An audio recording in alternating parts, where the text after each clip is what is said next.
Friends good morning. ఇంత పొద్దున్న video చేస్తానేటి అనుకోవద్దు. మంగళూరు నుంచి బయలుదేరిపోయాము బస్సులోని. ఆల్రెడీ నైట్ 9:49 బయలుదేరాము. ఇప్పుడు మార్నింగ్ ఇప్పుడు ఎంత అవుతుంది, 6:15 అవుతుంది. రీచ్ అయ్యాము మా ఇంటికి వెళ్ళడానికి. ఎందుకండి ఇక్కడ బెంగళూరులో ఎంత చలి ఉందో మీకు చూపిద్దాం అని చెప్పి వీడియో చేశాను. ఎందుకండి bus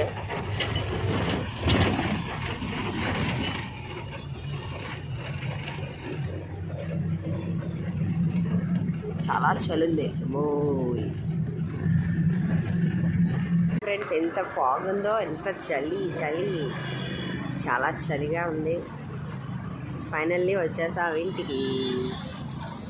please like and subscribe. Good morning friends.